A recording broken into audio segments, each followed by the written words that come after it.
Welcome to study rapid में आप सबका स्वागत है। आज के इस वीडियो में हम बात करेंगे नीट एग्ज़ाम के बारे में कि जो नीट का एग्ज़ाम है वो कितनी भाषाओं में होगा। ये जो इम्प्लीमेंट किए गए हैं कुछ इसमें जो भाषाएं हैं यानी लैंग्वेज है वो ऐड की गई हैं। तो कौन कौन सी लैंग्वेज इसमें ऐड की गई हैं और टोटल कितनी लैंग्वेज में ये एग्ज़ाम ऑर्गेनाइज होगा। वैसे आप जानते हैं नीट का एग्ज़ाम इंडिया लेवल पर एग्ज़ाम होता है जो कि national eligibility cum entrance test इसका जो फुल फॉर्म है। और इसमें बहुत से ऐसे कैंडिडेट्स होते हैं जो कि रीजनल लैंग्वेज में पकड़ रखते हैं, लेकिन इंडिया लेवल जो एग्ज़ाम होता है इंग्लिश लैंग्वेज में उनकी पकड़ नहीं हो पाती है अच्छी। इसको देखते हुए सेंट्रल गवर्नमेंट ने डिसाइड किया है कि जो नीट का एग्ज़ाम होगा कई सारे लैंग्वेज में होगा। जैसे इंग्लिश में होगा, इंग्लिश में पहले भी होता था और हिंदी में भी लैंग्वेज में आएगा क्वेश्चंस। असम में होगा Bengali language and Gujarati language होगी, मलयालम ये नया ऐड किया गया है। कन्नड़ा जो लैंग्वेज है, कन्नड़ जो भाषा है इसको में भी परीक्षा होगी। मराठी लैंग्वेज में होगी, उड़िया में होगी, तमिल में होगी, तेलुगु भाषा में होगी, उर्दू में होगी और पंजाबी में। तो रिसेंट मलयालम और पंजाबी दो ऐड किए गए हैं, यानी इनमें भी आपके एग्ज़ाम अब ऑर्गेनाइज किए जाएंगे। देखिए इंग्लिश एक यूनिवर्सल रहेगा, यानी कि इंग्लिश में सारे क्वेश्चन तो रहेंगे। साथ में आपके साथ ऑप्शन जुड़ जाएगा, जिस स्टेट से आप बिलोंग करते हैं उस स्टेट को भी आप एक्सेप्ट कर सकते हैं यानी अप्लाई कर सकते हैं। पार्टिकुलर सपोज आप पंजाब से बिलोंग करते हैं, आपको पंजाबी ज़्यादा अच्छी आती है, आप क्वेश्चन को पंजाबी में और अच्छी तरीके से एक्सप्लेन कर सकते हैं या सॉल्व कर सकते हैं स्पीडी तरीके से, तो आप पंजाबी में भी एग्ज़ाम दे सकते हैं नीट का। ऐसा कोई बाउंडेशन नहीं है। तो इस टाइम जो ये ऑर्गेनाइजेशन ने ऐसा स्टेप लिया है ड्यू टू जो प्रॉब्लम्स आ रही थी बहुत सारे स्टेट लेवल पे एग्ज़ाम के लिए, उसके लिए ऐसा स्टेप लिया गया है। यदि आप इसमें सेलेक्ट करते हैं इंडिया लेवल पे, सपोज करो आप इंडिया लेवल पे एग्ज़ाम को सिलेक्ट करते हैं तो आपको दो ऑप्शंस मिलेंगे इसमें, इंग्लिश एंड हिंदी। यदि आप ऑप्ट करते हैं ओनली इंग्लिश लैंग्वेज तो आपको ऑप्शन मिलेगा केवल किताब आपकी जो कि क्वेश्चंस जो होंगे वो सारे क्वेश्चन इंग्लिश में आएंगे। इसमें ऑप्शन नंबर 3 में देखिए दिया गया है, candidates opting for English would be provided text booklet in English. केवल आपको इंग्लिश में क्वेश्चन पेपर सारे मिलेंगे यदि आप इंग्लिश सेलेक्ट करते हैं तो। यदि आप हिंदी सेलेक्ट करते हैं तो आपको बिलिंगुअल मिलेगा, टेक्स्ट बुक जो आपका होगा वो बिलिंगुअल बुकलेट मिलेगा जिसमें इंग्लिश एंड हिंदी दोनों रहेगा। यदि आप रीजनल लैंग्वेज में जाते हैं, सपोज पंजाबी में जाते हैं, आप मलयालम में जाते हैं, तेलुगु, असमी एंड मराठी में जाते हैं, तो उसके लिए अलग से क्राइटेरिया दिया गया है।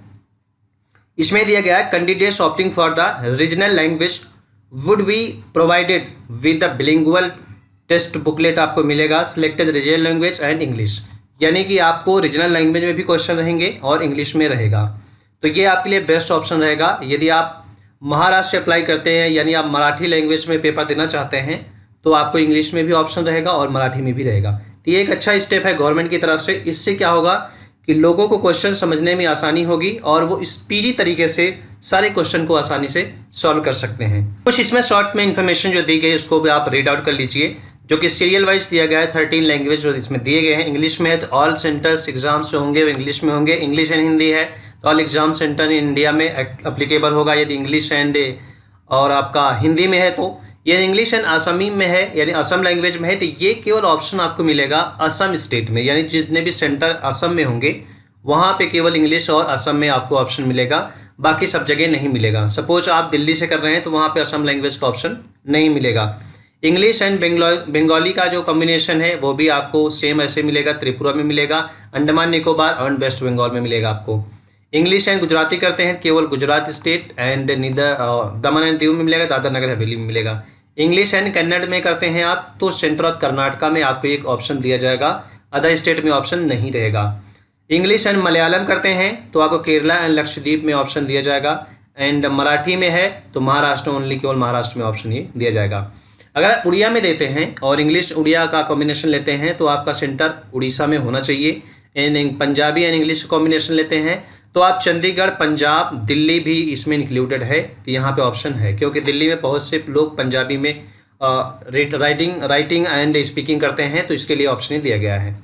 इंग्लिश एंड तमिल में अगर आप करते हैं तो जो सेंटर होगा एग्जामिनेशन आपका वो तमिलनाडु, पुडुचेरी एंड अंडमान निकोबार होगा। आइलैंड पे भी आपको ऑप्शन ये दिया जाएगा केवल तमिल एंड इंग्लिश के लिए। यदि आप इंग्लिश एंड तेलुगु में जाते हैं तो केवल आंध्र प्रदेश एंड तेलंगाना में ऑप्शन होगा। English and Urdu all examination centre in India, यानी इंडिया के सभी सेंटर में ये ऑप्शन अवेलेबल रहेगा। आप हिंदी का ऑप्शन ले सकते हैं एंड इंग्लिश का ऑप्शन ले सकते हैं एंड उर्दू का भी ऑप्शन ले सकते हैं। तो 3 ऑप्शंस आपके लिए मिलते हैं पूरे इंडिया लेवल पे। और यदि आप पार्टिकुलर स्टेट में सेंटर लेते हैं तो उस स्टेट की जो रीजनल लैंग्वेज होगी प्लस इंग्लिश, इसमें आपके पेपर दिए जाएंगे। तो ये इन्फॉर्मेशन आप सभी को कैसी लगी? यदि आपको इस तरह से इन्फॉर्मेशन चाहिए तो स्टडी रैपिड को सब्सक्राइब कर सकते हैं। यदि आप नए हैं तो जरूर सब्सक्राइब कीजिए। यदि आप ऑलरेडी पहले से स्टडी रैपिड को देखते आए हैं तो आप पेज को लाइक कीजिए और शेयर कीजिए। Thank you for watching.